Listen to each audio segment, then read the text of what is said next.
5 मई की उस रात को मौसम खराब था और शायद किस्मत भी। रिया अपने भाई को कॉल पे कहती है, भाई मुझे जल्दी पिक कर ले।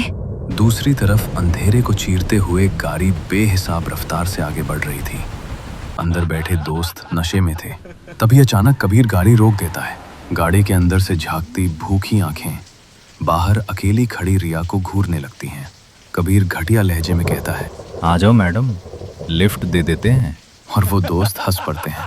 उनको नशे में देखकर रिया की रूह कांप उठती है। वो डर कर भागने लगती है। सांसें उखड़ रही हैं, कदम लड़खड़ा रहे हैं और फिर भेड़ियों का वो झुंड उसे अंधेरे में गाड़ी के अंदर खींच लेता है। और उसके बाद गाड़ी के उन बंद शीशों के पीछे उन्होंने उसके साथ वो दर्दनाक दरिंदगी की जिसे लफ्जों में बयान करने में शब्दों की भी रूह कांप जाए।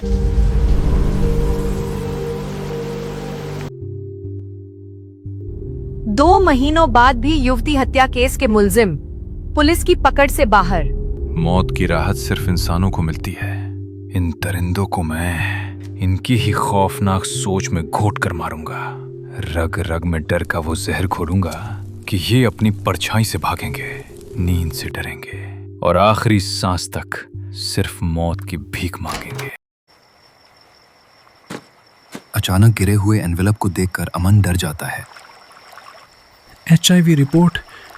नहीं, ये सच नहीं हो सकता। मेरा तो इरादा भी नहीं था। तभी अचानक उसकी नजर सीधा आगे पड़ती है और वहां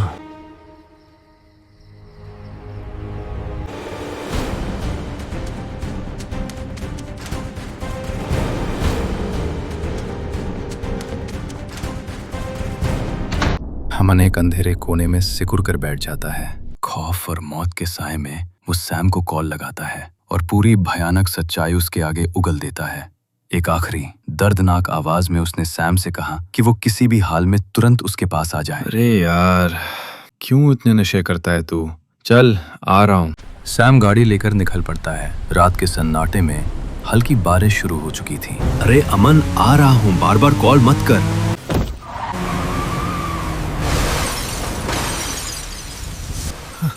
सैम, तू ठीक है? दर्द में वो लड़खड़ाता हुआ बाहर आता है और ठीक तभी वहां उन घने काले पेड़ों के पास उसे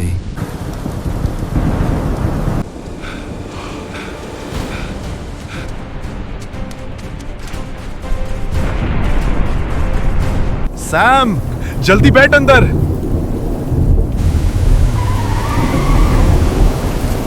रिया को देखकर अमन और सैम की रूह कांप चुकी थी। वो दोनों एक दूसरे पर इल्जाम लगाने लगे। घबराहट में सैम ने जॉन को कॉल लगाया और सब बता दिया। जॉन उनकी हालत पर हंसा पर सैम के बहुत गिड़गिड़ाने पर नीचे आने को तैयार हो गया।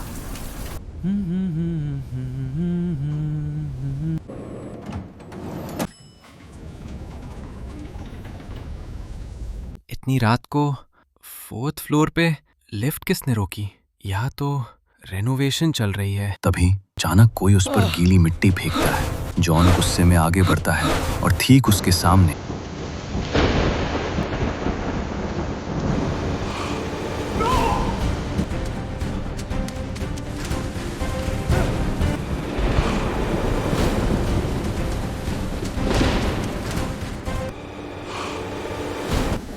जल्दी भगा, गाड़ी तेज चला।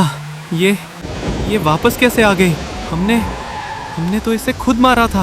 वो तीनों डर के साए में एक दूसरे से बात करते हैं। ये रिया की आत्मा है और उसे HIV था। अब शायद हम भी बच नहीं पाएंगे। मौत का खौफ उनकी सांसों में खुल चुका है। इसी बीच वो एक ही फैसला करते हैं कि कबीर के साथ सरेंडर करना ही उनकी आखिरी उम्मीद है।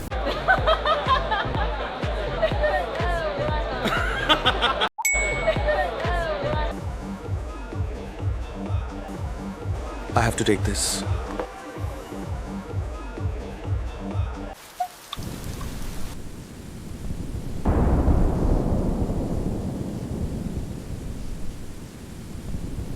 जॉन कबीर को फोन लगाता है और सारी घटनाएं बताकर उसको उनके साथ सरेंडर करने के लिए कहता है।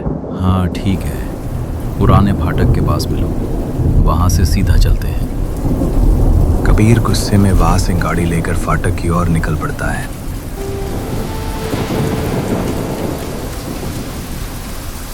मुझे फंसाने का इरादा बनाकर बहुत बड़ी गलती कर ली तुम लोगों ने। अब तुम्हारी मौत पक्की है। अरे फाटक तो आ गया, ये कबीर कहाँ रह गया?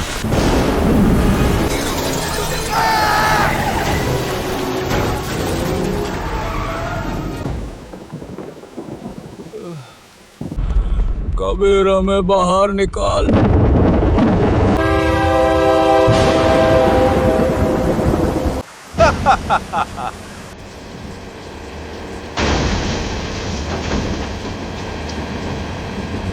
मुझे फंसाने चली थी।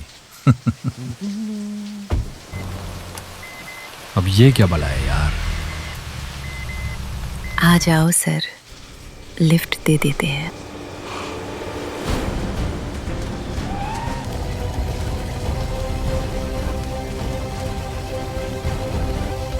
शरीफ लोगों को ये दुनिया जीने का देती है। रिया मेरी जुड़वा बहन हर संडे गरीब बच्चों को पढ़ाती थी। मैं ही उसे छोड़ता और पिक करता था। पर उस दिन मेरी गाड़ी खराब हो गई और मैं लेट हो गया। कॉल पे मैंने सुना किसी ने उसे लिफ्ट ऑफर की।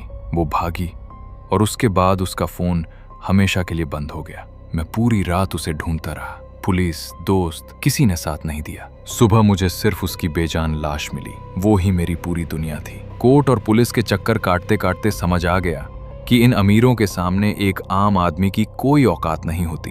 तब मैंने खुद इंसाफ करने का फैसला किया। इनकी हर हरकत पर नजर रखी, जीपीएस लगाया और आज की रात चुनी। पहले अमन, सैम और जॉन को डराया, फिर कबीर को बेवकूफ बनाकर उसके अपने दोस्तों का कातिल बना दिया। और अब इस कबीर का भी इंतजाम हो चुका है, क्योंकि यही मेरा इरादा था।